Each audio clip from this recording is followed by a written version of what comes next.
name is Christine George. I'm a pediatric resident. And today, we are going to talk about an article that was published in Pediatric almost a year ago, titled Initiatives to Improve the Quality of Care of Infants with Neonatal Abstinence Syndrome. I have no disclosures.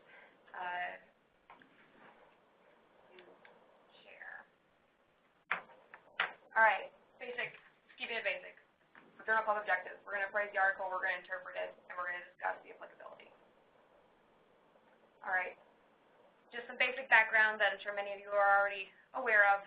Neonatal abstinence syndrome, it's a growing epidemic. So basically it's the symptoms of a infant withdrawing from the opiates that was in mom's bloodstream during pregnancy. Affects anywhere from 60 to 80% of those infants who are exposed. And the incidence has increased over fivefold in the last decade. When I was in medical school, I had honestly never learned about neonatal abstinence syndrome. For the very first time, I was exposed to it on my intern year on the pediatric floor when they said, we're going to admit a baby for NAS. And I was like, what is NAS? And obviously, with my couple of years here, I've become very well acquainted with it, as are many others across the U.S. NICU admissions for this are increasing. Hospitalization stays can be long. The cost can be high. These are mostly Medicaid patients that we are talking about. We're thinking about diagnosis of neonatal abstinence syndrome, looking for those different signs of withdrawal. So it's first described in the medical literature in the 1970s by Dr. Finnegan, and as the basis of our Finnegan scoring system, which you might be familiar with. Basically, it's a list of all these common withdrawal symptoms, and they're given different numbers that have to deal with the severity of those symptoms. And we now, current practice is we use that as a way to gauge how severe the withdrawal is and whether or not to start pharmacologic treatment. And then from there, using those scores to titrate up or down on the medication that we're treating the baby with. Of note, this was actually designed mainly for research purposes, and there are some questions as to the true validity of this as a tool for scoring, but it's pretty much all we have. We're talking about the study design that we're for this. This is just a single site pre and post test. They utilize a planned due. Oh my goodness. Thank you, my goodness. On night, my brain. Study action model, and kind of going through and doing several different iterations of this, of implementation stages of this at the institution. That's why that slide is out of place, which is why I was confused why that came up. So, going back to the Finnegan neonatal abstinence scale, kind of how we typically treat this is the scores of 8. Either oftentimes if they have 3 consecutive scores that are greater than 8, or 2 that are greater than or equal to 12, we'll start morphine, or here we'll do initially morphine or methadone, and versus if other various iterations will either, if they're already on morphine or methadone, we'll decrease it if they have lower scores, etc. Again, why are these scores of 8? So from one of Finnegan's studies in 1975, the infant with a score of 7 or less was not treated with drugs for the abstinence syndrome because, in our experience, he would recover rapidly with swaddling and demand feedings. Infant whose score was 8 or above were treated pharmacologically. That's why 8. 1975. Yep. Heroin. Right. That's heroin. And that brings us into our study here. Actually, just looking back at the original description, was that kind of, they looked at the babies who had the scores and then saw whether or not they were treated kind of more of a retrospective look at, as opposed to determining the need for treatment? You mean in this study? No, in 1975. It was just Finnegan going through and documenting. Retrospectively. It's just like her experience, like. Yeah, her experience of what we saw in NAS and why it made sense physiologically. What I found interesting, since I didn't know this, and I'm assuming this article is, there's an assumption that this article is correct, but it says that it's never been validated, nor have its widely used score cutoffs been tested. So it's never been validated. The Finnegan scoring system has never actually been validated. It's just used. It's the best that we have to try to quantify a variety of symptoms and things. And so I guess I thought it was the only validated tool, because you've got the Miller scale, and then you've got the shortened form. But none of them are validated. The other two aren't, yeah. Okay. Well, it's just what we have, and so it's correct. grandmothered in, so to speak. All right. So within the study that was at Yale Children's Hospital, they had a basically pre-intervention period where that looks a lot like what I previously described, and is very similar to model to what we utilize here at Carilion Children's with regards to kind of doing Finnegan scoring and starting or adjusting our treatment based off of those scores. Things that are a little bit different at Yale is that they were originally, anybody at risk for NAS, they were actually admitted directly to their NICU after birth for monitoring, versus here where we will often try and keep them downstairs in the nursery and then do more of a follow-up as an outpatient. Again, in this pre-intervention period, they tended to be either discharged at day 5 of life or one day after morphine was stopped. They did not utilize any kind of outpatient management with methadone like we do here. Who just came on? Yeah. Probably Jason. But it's it's a meeting rather than a conference. Yeah. All right, so key driver diagram are some of the issues that they saw. Global aim, again, trying to improve the care with NAS.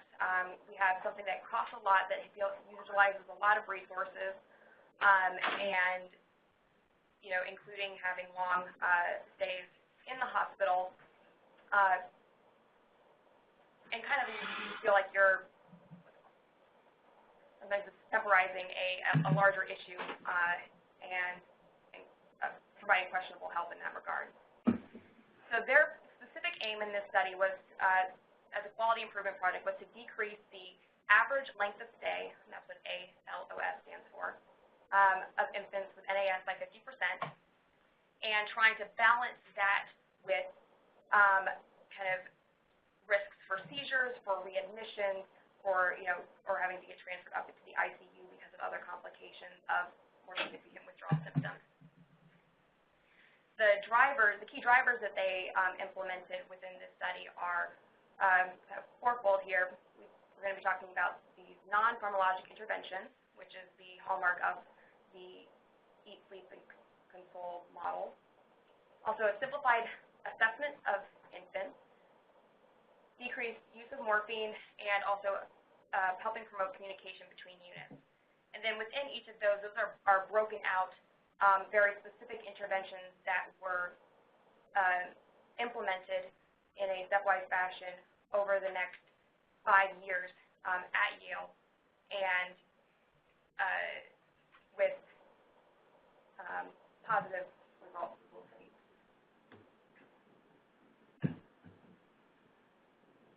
That's talking about some of the interventions. So to kind of give an overview of what the Eat, Sleep, and Console method model is. So basically, you have a infant who your concern is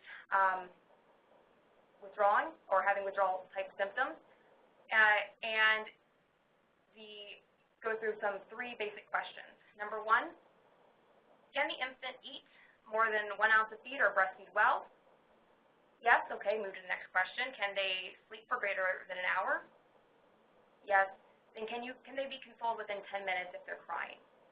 If all of those things, our answers are yes, then they're considered to be well managed, or you don't need to do any kind of further intervention or start any other type of therapies. If any of the answers to those questions are no, that your first line is non-pharmacologic interventions, and either initiating those more or going back and reassessing to seeing how they can be improved. And those include things like making sure you're feeding on demand, swaddling and holding, providing a low stimulation environment, and having the parents be around and be a part of the infant's care.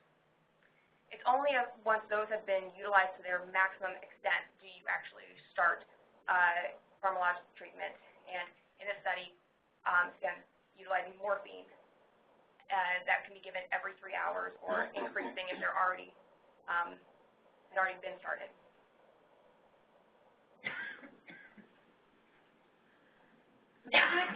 More specific information with regards to the standardized non-pharmacologic care.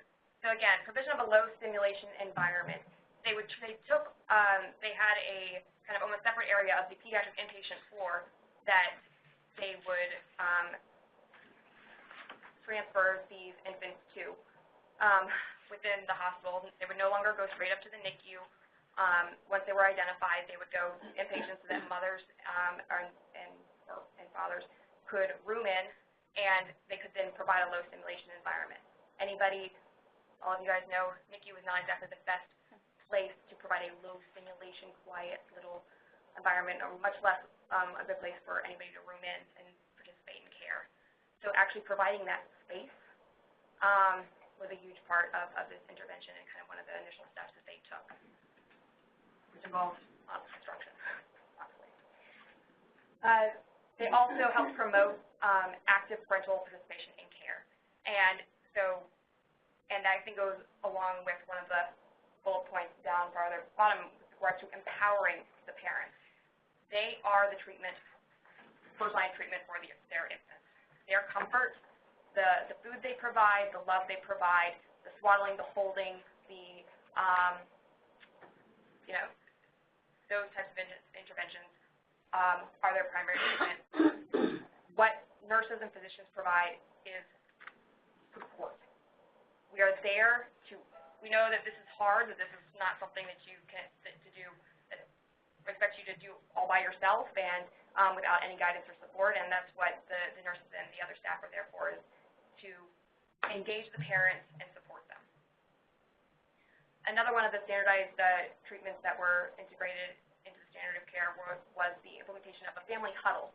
So anytime they felt like that they had utilized all the non-pharmacologic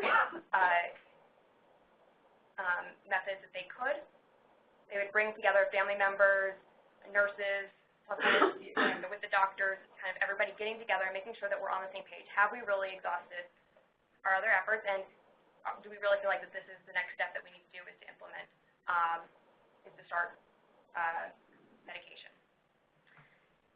And fourthly, encouraging breast milk feeding for those that was not contraindicated, specifically HIV or admitting to active IV drug use.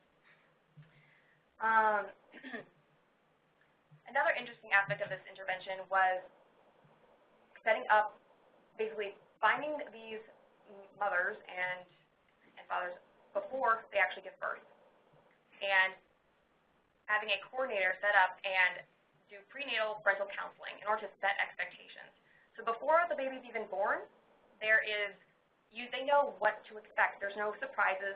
This is not a we're out to get you, or this, oh my goodness, your baby's withdrawing. Like, we expect the baby to withdraw. There's reasons why the doctor said for you to continue your medication and not to all of a sudden stop it, because having a preterm baby can be more of a risk than having a baby who's going through with some of these withdrawal symptoms.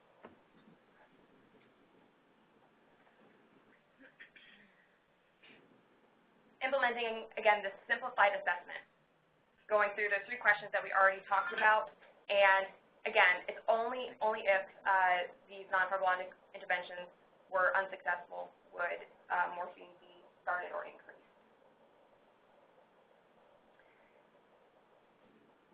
Other aspects was decreasing the use of morphine. So they actually implemented rapid morphine weans, where they would allow 10% decreases in morphine dose as often as 3 times a day, which is pretty significant for here we'll oftentimes want to watch that for, we'll do a wean, 1 wean in 24 to 48 hours, depending on how aggressive we feel like we want to be, but that's it. And also, there's an option to give morphine as needed.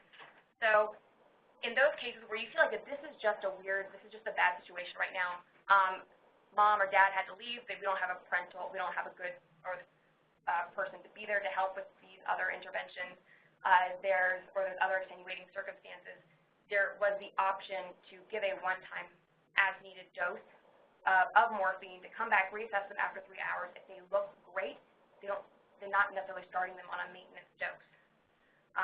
And so that's been decreasing how, again, if they're not on maintenance, then you don't have to wean from there.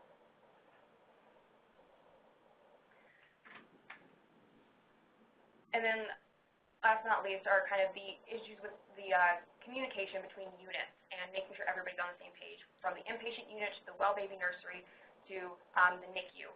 So, again, they had to kind of change the model of how they were going about it. They actually did still use Finnegan scores in the newborn nursery and the NICU, and did not provide exactly why they did in those cases. But, again, once those newborns were identified, they were then transferred to the inpatient for, like I previously said, and only admitted to the NICU if there was actual serious medical problems outside of that would necessitate escalation of care. And education, making sure everyone is on the same page, so both in the NICU and having these focus sessions with nurses and providers. So within this study, how did they choose which people that they ended up selecting that provided us with their end result? So inclusion criteria specifically were for the data that was analyzed, if they were born greater than 35 weeks gestation, if moms took methadone daily for at least 1 month before delivery, and they had to be diagnosed with NAS between January 2008 and June 2016. Exclusion criteria mainly was, obviously, if they didn't meet the inclusion criteria, plus they and/or had any kind of significant comorbidities, specifically if they were in the NICU for other significant medical reasons, or had the possibility of the neonatal abstinence syndrome being more an iatrogenic cause, such as they had been intubated for an extended period of time. So out of all... They really only looked at methadone, not any other opioid? Nothing else. That's it. Because at that time, that was the major drug. Okay, I was going to say, did they use Suboxone during this time frame, or because There were some. Towards the end of the time frame, it's because becoming what we're more seeing popular. Yeah. more Suboxone, But during the time frame, especially in 2008, nobody was using it. Right. Methadone, yeah. But I mean, even with Suboxone, I mean, you're selecting basically mothers in a maintenance program, which is very different and may be difficult to extrapolate to free use situation. Right. Yes. We will have a good discussion about external validity. So, case selection. Out of all, basically told from all the records, they had 421 to start with. Out of all of those, they had, honestly, actually 68% met that initial inclusion criteria.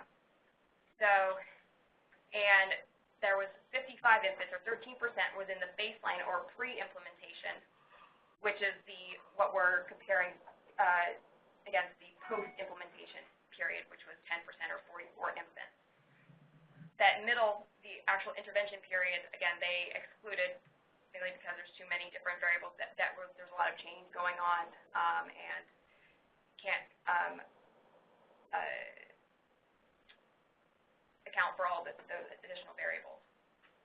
32% were excluded, mostly because lack of methadone exposure.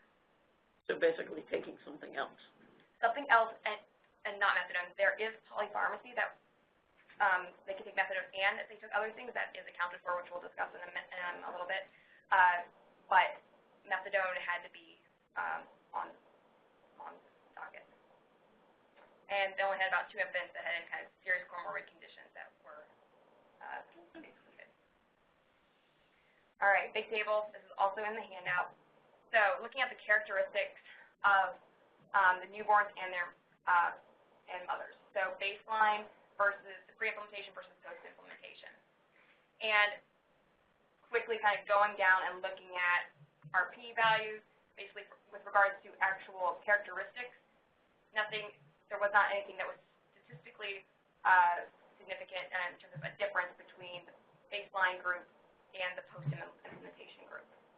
And that's accounting for sex, race, birth weight, APGAR scores at 5 minutes, head circumference, and then certain characteristics of the mothers, including things like polypharmacy, which included, 3 down the fine print here, methadone use in addition to use of cocaine, SSRIs, benzos, or opioids other than methadone, determined either by history and or urine testing of the mother.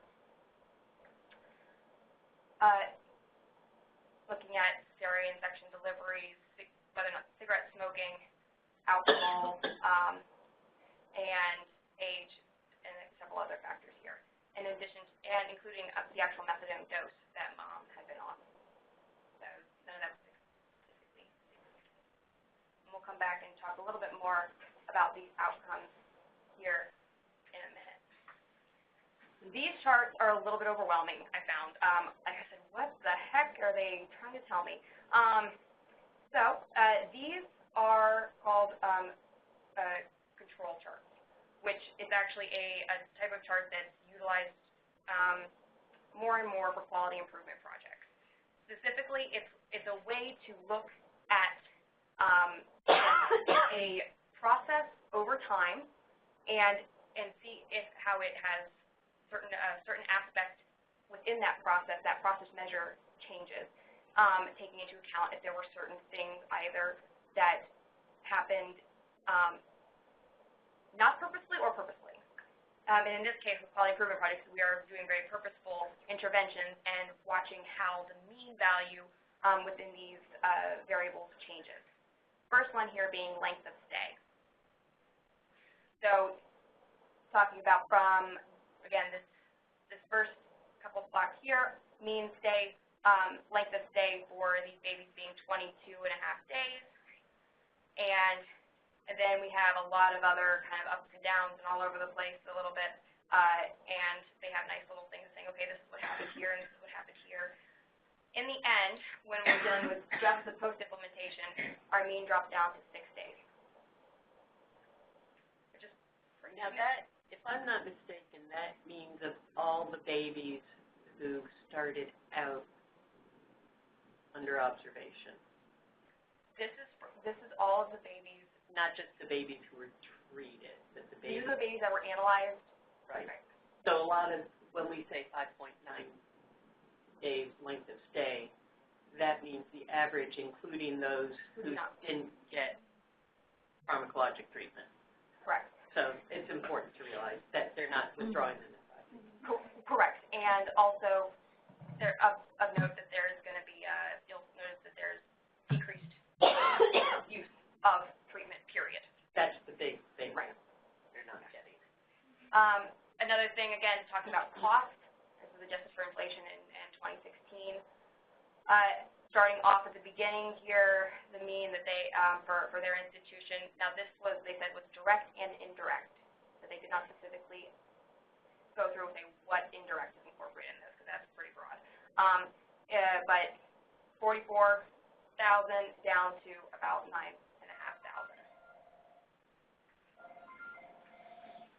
And another one of these were percent that were treated with morphine. And this is again, what we were just talking about here, where pretty much almost every one of these babies ended up being treated with morphine. And as time goes on, these are the different parts of this implementation. Going down to this mean of only about a quarter actually being treated with morphine. And an additional kind of potential side benefit of increasing the amount of people who are on breast milk at discharge, going from 20% to 42%. Less dramatic, but still nice. And then About 100% increase. There you go. From 20. And then also with regards to how much of these the load on the NICU, going from everybody getting transferred again to the NICU if they have these symptoms to less than a quarter actually end up being transferred. Now, why there was still honestly any, I think is the question, but based off of how this model was, because they were only looking for the NICU if there were significant medical issues. It just seems like a lot. Like for treatment. Well, I think they did treatment in their NAS unit. Yeah. Or bed availability. I was going to say, but bed availability was another Right. factor, and And 100% weren't they admitting directly to the NICU right after birth? Correct. They didn't even have to have symptoms, so. by definition, 100% were admitted to the NICU during their pre-phase. Whereas we don't have 100% of our NAS observed babies admitted to the NICU. Do we track that? Jacinda, didn't we just figure out recently that we had about 60 to 70%? I don't know where it was, but I think we have somehow we calculated that 60 to 70% treatment rate. Right now, yes. That's treatment with medication. And that's right, starting when, yes. And that's just from January. We've got 44 babies. And again, going back to this outcome in terms of actually looking at the statistics, this column being baseline before implementation and this being after, again, those same values that we saw earlier, and showing that the p-values here were statistically significant for all of these, including hospital length of stay, whether or not they were treated with morphine, cost, breast milk, and percentage NICU stay. All right. Now I wanted to, we've already talked about a number of the things with regards to external validity, and we've highlighted, I think, a lot of things with regards to internal validity with this test. There's, my understanding is that this is, number one, this is a study that has a lot of promise. There's a lot of, this is a model that actually gets parents, I feel like, much more involved and helps to create, I think, a more sustainable, positive family dynamic. Has them take responsibility for kind of for the child versus it kind of being pushed off on others. And whether that's nurses, doctors, social workers, and, et cetera, et cetera. Now, there's a lot of problems. Number one, we don't have the room right now for something like this. And in terms of, we don't have beds. We don't have extra bed space. We barely have enough on P's to keep up with that. So, it's a matter of, this is a great idea. This is amazing. Where are we going to do it? Where could we do that? We're working on it. Well, but that was my definitely the first 48 hours, though, will take place in the same place that all mother-baby takes place in. Fair. And as the goal would be more or less to keep mother and baby in that room. Mother may be in a boarding state for up to 5 days. So boarding several mothers at a time, because there are times we have 2 or 3 of these babies at one time. So you'd be keeping them for 5 days. That could cause, when it's busy in mother-baby, a problem. One of the problems with this is getting every everybody on the same wavelength who is going into that mother-baby room. Right.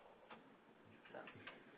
And again, I think that there's a number of, and one of the attachments that I sent out with the article was not meant for you guys to print off that 20-some page document, but that was in terms of but it was one of the biggest things with regards to quality improvement projects, and one of the weaknesses is that, okay, how easy can they actually be replicated, and oftentimes it's just there's not enough information in the article itself.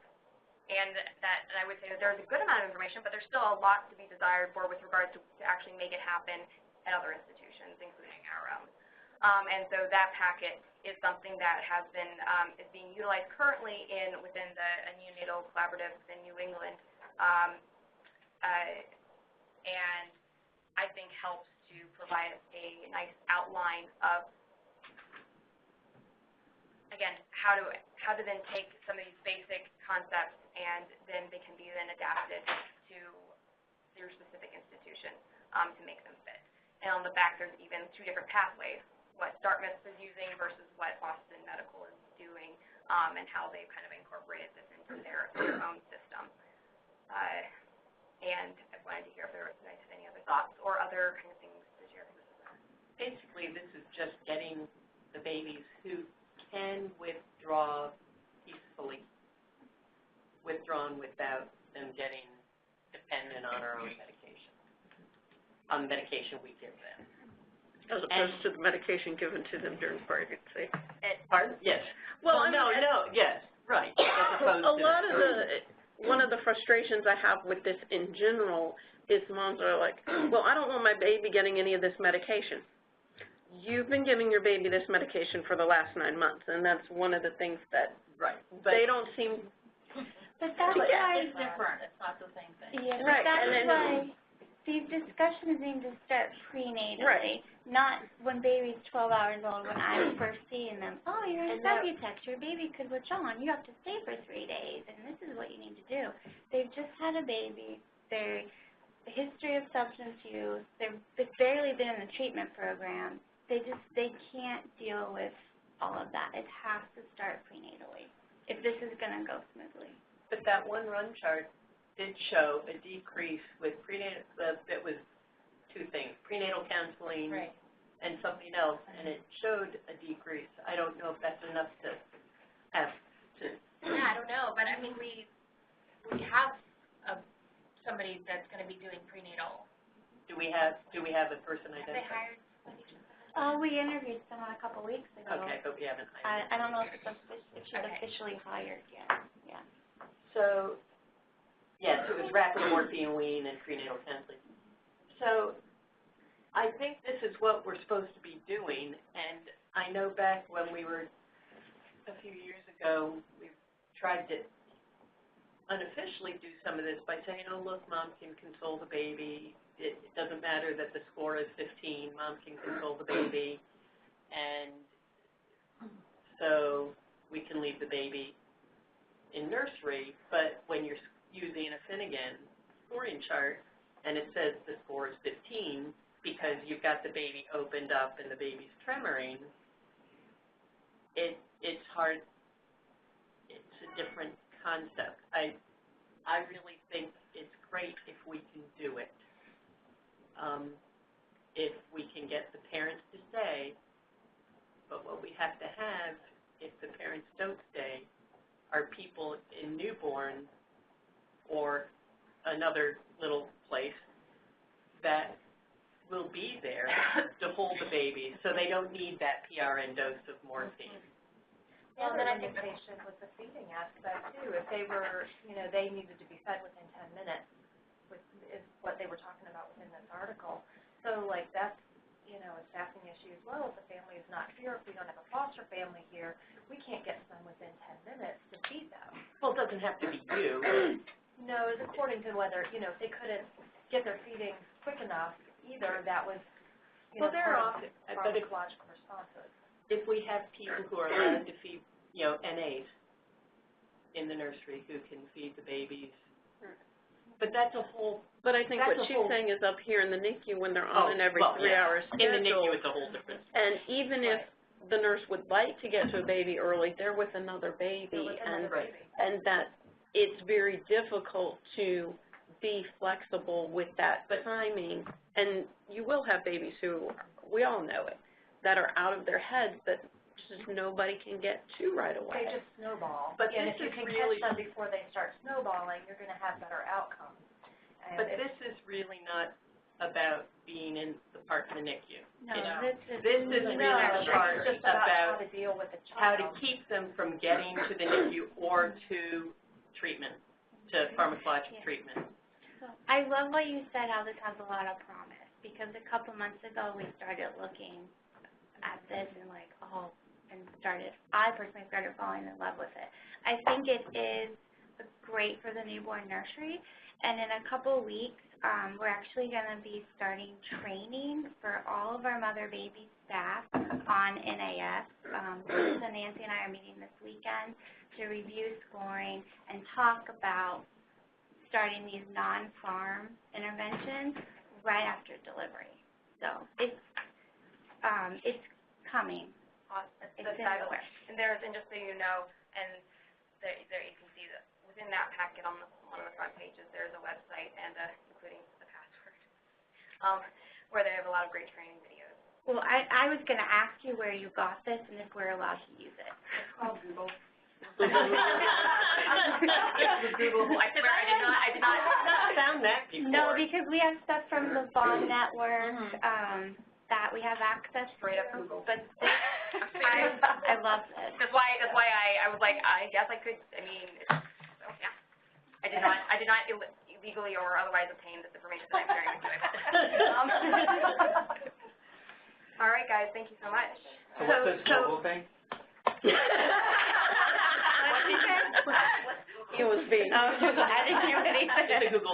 How come our Google search didn't bring this up? Some of the things that we started to talk about, which we should bring up as flaws, quote unquote. Although I like the fact that they pulled out that these were treated mothers, program mothers, because it's very hard when you get you're trying to keep the study as homogeneous as possible. Now, they did have some Suboxone moms, but it was primarily methadone. So is a Suboxone baby versus a methadone baby versus a oxycodone baby are they going to respond differently to this kind of treatment? My guess is that they will just withdraw at a different timing. But the symptoms would still be the same because opiates are opioids. Now, you get your mom who's been doing polypharmacy and has a little bit of this and a little bit of that. That's a different question. But you could call that a flaw, but I actually like the fact that they made it homogeneous so that we know what population they're working with. What percentage of our families do you think would meet the criteria? Significant. Or in a treatment program? Yeah. That are in a treatment program and just on? This was not just on. They had to be Yes. in a treatment In a program, but treatment, they could be on For other over a things, month. including street. I would guess 75%. Yeah. Off the top of my head. Let me go to my Google Drive because If you did just on, that would be a smaller percentage, but Okay. and that's, I was at first confused about that. Yeah. That's a little bit of a different take as we think about I programs. would have thought They're supposed to be just on, but okay. be more So recreational, taking, not, yeah. Oh, they're in a Maintenance. treatment program, but it's only been a few months. Yeah, and this was 1 month in a treatment program. Which, so we don't need to go a fair amount of those.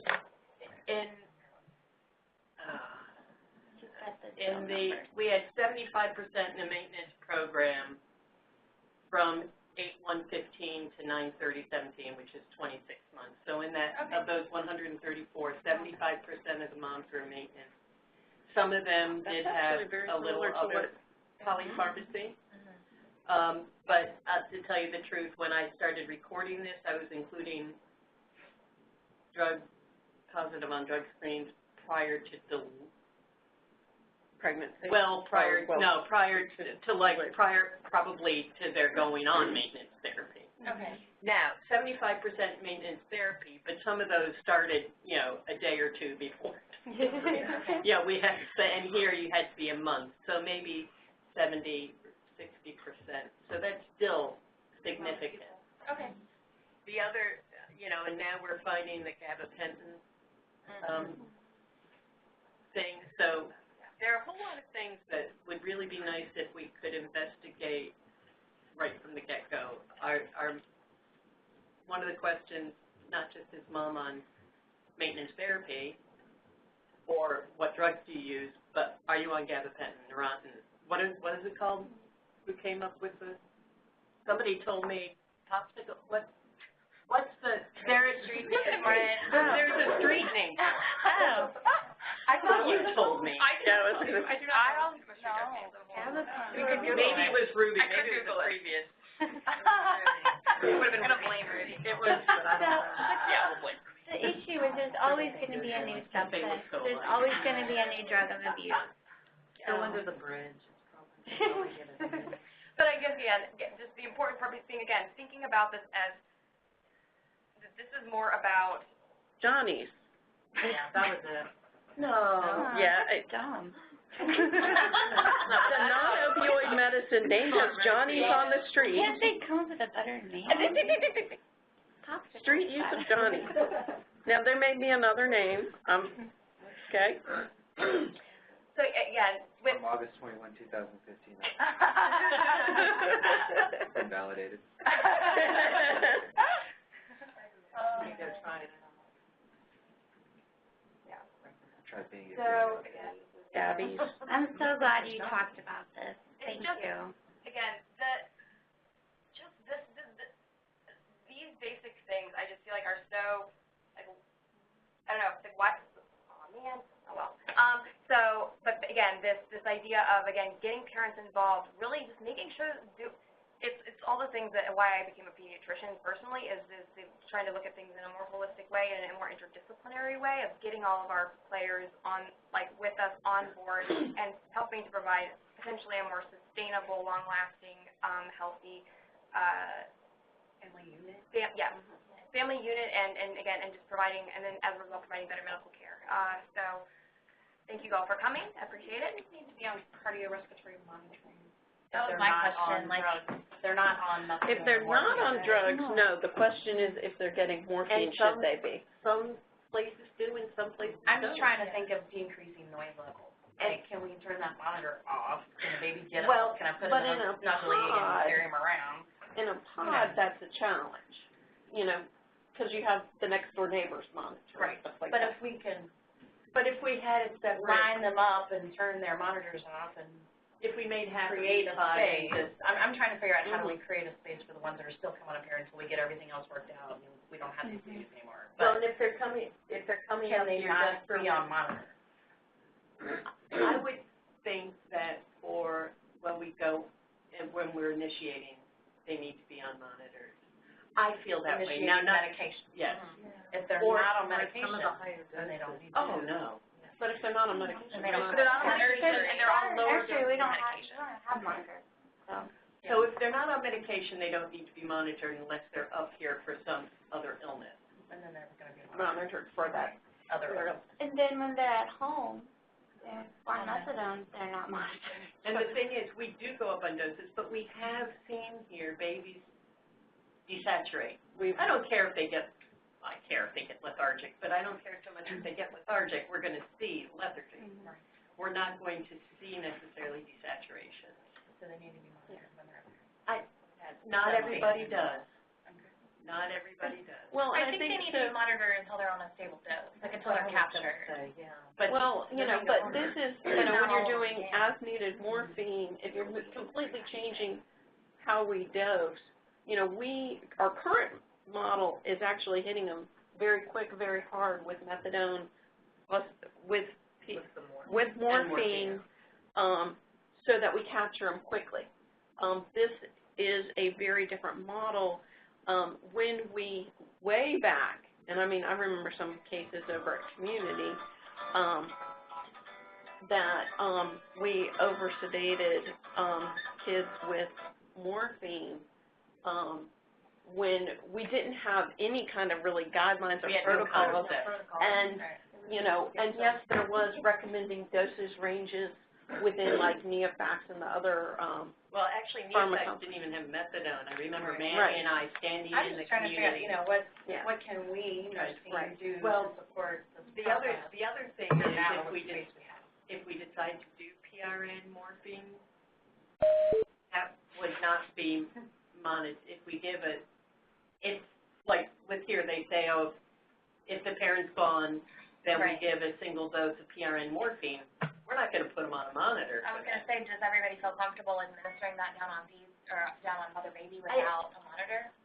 Probably not right now. Well, but they could be, because when we've had comfort care babies, they are giving morphine. Okay. So I know. Yes, but your outcome not is monitoring different. but when it comes to The ultimate outcome is giving not the medicine, they're comfortable giving it. But as far as are we comfortable with them not being monitored, you know, it sounds like other people are comfortable, and what I'd like to see are their experiences. Because this morphine dose is the morphine dose that we use, 0.05 milligrams per kilogram.